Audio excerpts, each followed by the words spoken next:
GPU가 녹고 있다. 2025년 오펀AI의 샘 알트먼이 충격적인 말을 했습니다. GPT 이미지 생성 요청이 폭주하면서 서버가 과열되고 있다는 겁니다. 농담이 아닙니다. AI 시대의 가장 큰 병목은 반도체가 아닙니다. 그 반도체를 시키는 기술입니다. 그리고 이 문제를 해결하는 회사가 있습니다. 3년간 주가 1100% 상승. 2023년에는 엔비디아보다 더 올랐습니다. 그런데 많은 분들이 이 회사 이름조차 모릅니다. 바로 버티브입니다. 데이터 센터가 뜨거워지고 있습니다. 문자 그대로요. 과거 서버 렉 하나가 소비하는 전력은 50kW 정도였습니다. 심지어 엔비디아의 블랙웰 NVL72 시스템은 렉당 130kW가 넘습니다. 기존 공랭식 냉각으로는 도저히 감당이 안 됩니다. 냉각이 왜 이렇게 중요할까요? GPU는 70도 이상 올라가면 성능이 떨어지기 시작합니다. 더 심해지면 고장납니다. 서버 하나가 멈추면 수십억 원의 장비가 날아갑니다. 그래서 구글, 마이크로소프트, 아마존 같은 빅테크들이 데이터 센터 냉각에 천문학적인 돈을 쏟아붓고 있습니다. IEA에 따르면 전 세계 데이터 센터 전력 사용량은 2022년 460TWh에서 2026년에는 1050TWh로 2배 이상 증가할 전망입니다. 그리고 이 전력의 상당 부분은 냉각에 사용됩니다. 냉각 관련 전력 소비가 데이터 센터 전체의 40%에 달한다는 분석도 있습니다. 버티브의 뿌리는 1946년으로 거슬러 올라갑니다. 오하이오주 콜럼버스 랄프 리버트라는 사람이 자신의 차고에서 실험을 하고 있었습니다. 그는 특이한 에어컨을 만들고 있었어요. 일반 에어컨과는 달랐습니다. 온도를 섭씨 0.5도 이내로, 습도를 2.5% 이내로 정밀하게 제어할 수 있는 장치였습니다. 왜 이런 걸 만들었을까요? 1960년대 컴퓨터라는 새로운 기계가 등장하기 시작했습니다. 메인프레임이라고 불리던 거대한 기계들. 이 기계들은 열에 극도로 민감했습니다. 1965년 리버트는 자신의 발명품을 들고 시카고의 IBM을 찾아갔습니다. IBM 관계자들은 이 장치를 보고 깜짝 놀랐습니다. 바로 그해 열린 필라델피아 세계 컴퓨터 컨퍼런스. IBM은 리버트에게 자신의 발명품을 선보일 기회를 만들어줬습니다. 그리고 리버트는 회사를 설립합니다. 리버트 코퍼레이션. 컴퓨터실 전용 정밀 에어컨을 만드는 세계 최초의 회사였습니다. 아무도 관심 없던 틈새 시장. 하지만 컴퓨터가 세상을 점령하면서 이 틈새 시장은 거대한 산업이 됩니다. 리버트는 성장을 거듭합니다. 1977년에는 전력관리 시스템 사업에도 진출했고 1981년에는 나스닥에 상장했습니다. 그리고 1987년 대형 산업기업 에머슨 일렉트릭이 리버트를 인수합니다. 에머슨 산하에서 리버트의 기술력은 더욱 확장됐습니다. 에머슨은 여러 관련 사업들을 묶어 에머슨 네트워크 파워라는 사업부로 통합했죠. 하지만 2010년대 중반 에머슨은 구조 조정을 시작합니다. 핵심 사업에 집중하기 위해 네트워크 파워 사업부를 분리하기로 결정한 거죠. 2016년 12월 사모펀드 플래티넘 에퀴티가 에머슨 네트워크 파워를 40억 달러에 인수합니다. 그리고 새로운 이름을 붙였습니다. 버티브. 버티컬에서 따온 이름입니다. 데이터 센터의 수직적 인프라, 즉 전력과 냉각 시스템 전체를 아우른다는 의미였죠. 새 CEO로 롭 존슨이 부임했습니다. APC에서 10년간 데이터 센터 인프라 사업을 이끌었던 베테랑이었습니다. 플래티넘 에퀴티는 분명하게 선언했습니다. 버티브를 인수와 혁신을 통해 성장시키겠다. 2020년 2월 버티브는 골드만삭스가 이끄는 SPAC와 합병해 뉴욕 증권거래소에 상장합니다. 그런데 타이밍이 좋지 않았습니다. 한 달 뒤 코로나19 팬데믹이 터졌습니다. 주가는 $5 아래까지 추락했죠. 그래도 버텼습니다. 데이터 센터 수요는 오히려 팬데믹 기간에 폭발적으로 늘었으니까요. 재택근무, 화상회의, 클라우드 서비스 모두 데이터 센터가 필요했습니다.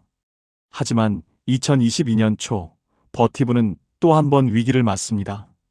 2022년 2월 버티브가 4분기 실적을 발표했습니다. 전년 동기 1.2억 달러 영업이익이 390만 달러 적자로 돌아섰습니다. 잉여 현금 흐름은 95%나 감소했습니다. 원자재 가격 급등, 공급망 대란, 인플레이션, 비용을 통제하지 못한 겁니다. 주가는 폭락했습니다. 25달러 근처에서 거래되던 주가가 10달러 아래로 곤두박질 쳤죠. 투자자들의 신뢰는 바닥을 쳤습니다. 그런데 이때 새로운 CEO가 취임합니다. 2023년 1월 지오다노 알베르타치가 버티브의 새 CEO로 취임합니다. 이탈리아 출신의 이 경영자는 버티브 내부에서 오랫동안 일해왔습니다. 아시아 태평양 지역 책임자를 거쳐 글로벌 운영을 총괄했죠. 그는 취임하자마자 고속 경영을 선언했습니다. 전통적인 산업기업의 느린 의사결정 문화를 바꾸겠다는 거였습니다. 그리고 AI라는 거대한 파도가 밀려오고 있었습니다. 2022년 11월 오픈 AI가 챗GPT를 출시합니다. 2개월 만에 1억 명이 사용하는 역사상 가장 빠르게 성장한 서비스가 됐죠. 그리고 모든 빅테크가 AI 경쟁에 뛰어들었습니다. 구글, 마이크로소프트, 메타, 아마존. AI 모델을 학습시키려면 수천에서 수만 개의 GPU가 필요합니다. 이 GPU들은 엄청난 열을 뿜어냅니다. 엔비디아의 GPU는 신제품이 나올 때마다 발열량이 30-40%씩 높아진다는 분석도 있습니다. 데이터 센터들은 비명을 지르기 시작했습니다. 선풍기로 사람을 식히던 시대에서 에어컨의 시대로 넘어간 것처럼 데이터 센터도 공냉식에서 액체 냉각으로 전환하고 있습니다. 물은 공기보다 열 전달 효율이 수천 배 높습니다. 칩에 직접 냉각수를 순환시키는 직접 액체 냉각, 서버 전체를 냉각액에 담그는 액침 냉각. 이런 기술들이 빠르게 보급되고 있습니다. 버티브는 이 분야의 선두주자입니다. 1946년부터 80년 가까이 데이터 센터 냉각만 연구해온 회사니까요. 2023년 5월 중요한 뉴스가 나왔습니다. 미국 에너지부 산하 아르파이의 쿨러 칩스 프로그램에서 버티브와 엔비디아가 공동 연구 파트너로 선정된 겁니다. 500만 달러의 연구비를 받아 직접 액체 냉각과 액침 냉각을 결합한 차세대 시스템을 개발하기로 했습니다.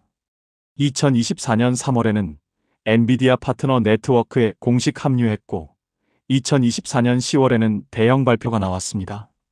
엔비디아의 최신 블랙웰 GB200 NVL72 플랫폼을 위한 7메가와트급 전력 냉각 토탈 솔루션을 공동 개발했다는 소식이었습니다. 시장은 반응했습니다. 2023년 버티브 주가는 252% 상승했습니다. 그해 미국 증시의 주인공 엔비디아는 239% 상승이었습니다. 버티브가 더 올랐습니다. 2024년에도 상승세는 멈추지 않았습니다. 190% 추가 상승. 2025년에도 약 43% 상승했습니다. 2020년 코로나 폭락 때 5달러 아래까지 떨어졌던 주가가 2025년 10월에는 200달러를 돌파했습니다. 5년 만에 40배, 3년 기준으로는 1100% 이상 상승한 겁니다. 주가만 오른 게 아닙니다. 실적이 뒷받침됐습니다. 2025년 3분기 실적을 보면 매출 26.8억 달러, 전년 동기 대비 29% 성장했습니다. 미주 지역만 43% 성장했고요. 주당 순이익 1.24달러, 전년 대비 63% 증가했습니다. 그런데 더 인상적인 건 수주잔고입니다. 95억 달러, 전년 대비 30% 증가한 규모입니다. 이 수치가 의미하는 건 뭘까요? 앞으로 들어올 돈이 이미 확보됐다는 겁니다. 북투빌 비율이라는 게 있습니다. 신규 수주를 매출로 나눈 수치입니다. 1보다 크면 수주가 매출보다 많다는 뜻, 즉 사업이 성장하고 있다는 의미입니다. 버티브의 2025년 3분기 북투빌 비율은 1.4배였습니다. 파는 것보다 주문이 40% 더 많이 들어온다는 겁니다. 주문은 전년 동기 대비 60% 급증했고 분기 연속으로 20%씩 늘어나고 있습니다. AI 데이터 센터 건설 붐이 버티브의 실적으로 직결되고 있는 겁니다. 버티브의 고객 리스트를 보면 눈이 돌아갑니다. 아마존, 구글, 마이크로소프트, 메타. 알리바바, 텐센트, 차이나모바일, AT&T, 버라이즌, 에릭슨, 텔레포니카, 글로벌 데이터 센터와 통신 인프라의 거인들이 모두 버티브의 고객입니다. 구글의 자체 AI 칩 TPU를 위한 냉각 시스템도 버티브가 초기부터 개발했습니다. 엔비디아 GPU든 구글 TPU든 칩이 뭐가 됐든 냉각은 필요합니다. 이게 버티브의 강점입니다. 물론 버티브만 이 시장에 있는 건 아닙니다. 슈나이더 일렉트릭, 이튼, 르그랑, 화웨이 같은 경쟁사들도 있습니다. 하지만 버티브는 몇 가지 차별점이 있습니다. 첫째, 데이터 센터 냉각에 80년 가까이 집중해온 전문성. 둘째, 엔비디아와의 긴밀한 파트너십. 셋째, 전력과 냉각을 통합한 토탈 솔루션 제공 능력. 데이터 센터 운영자 입장에서 여러 업체와 따로 계약하는 것보다 한 업체에서 전력 냉각 패키지로 받는 게 훨씬 편하니까요. 버티브의 시가총액은 600억 달러를 넘어섰습니다. 이 정도면 S&P 500에 들어갈 자격이 충분합니다. 실제로 예측 시장에서 버티브가 2026년 1분기 S&P 500 편입 가능성이 가장 높은 종목으로 꼽히고 있습니다. 확률은 70%가 넘습니다. S&P 500에 편입되면 어떻게 될까요? 수많은 인덱스 펀드와 ETF가 버티브 주식을 의무적으로 사야 합니다. 수요가 늘어나면 주가에 긍정적이겠죠. 물론 투자에는 항상 위험이 따릅니다. 첫째, 밸류에이션입니다. 주가 수익 비율이 60배가 넘습니다. 이미 많은 성장 기대가 주가에 반영되어 있다는 뜻입니다. 둘째, 관세 리스크입니다. 중국산 부품에 대한 관세가 높아지면 비용 부담이 커집니다. 회사는 공급망을 재편하고 있지만 시간이 걸립니다. 셋째, 경쟁 심화입니다. 이렇게 좋은 시장에 경쟁사들이 가만히 있을 리 없죠. 엔비디아의 젠슨 황은 이런 말을 했습니다. 새로운 데이터 센터는 가속화된 컴퓨팅과 생성형 AI를 위해 설계되며 이는 범용 컴퓨팅보다 훨씬 복잡한 아키텍처를 필요로 합니다. 그리고 버티브의 냉각 기술이 엔비디아의 비전을 현실로 만들 수 있다고 덧붙였죠. 데이터 센터가 단순한 서버 저장소가 아니라 AI 팩토리로 진화하고 있습니다. 그리고 이 팩토리가 돌아가려면 열을 다스리는 기술이 필수입니다. 투자 세계에서 흔히 하는 말이 있습니다. 금광에 몰려들 때 곡괭이를 팔아라. AI 시대의 곡괭이가 뭘까요? 모두가 GPU를 외칠 때 그 GPU를 시키는 회사가 있었습니다. 1946년 오하이오의 한 차고, 랄프 리버트는 그날도 자신의 에어컨을 만지작거리고 있었을 겁니다. 80년 후 자신의 발명품이 인류의 지능을 확장하는 기계를 시키게 될 줄 상상이나 했을까요? 열을 다스리는 자가 세상을 움직인다. 버티브의 이야기는 아직 끝나지 않았습니다.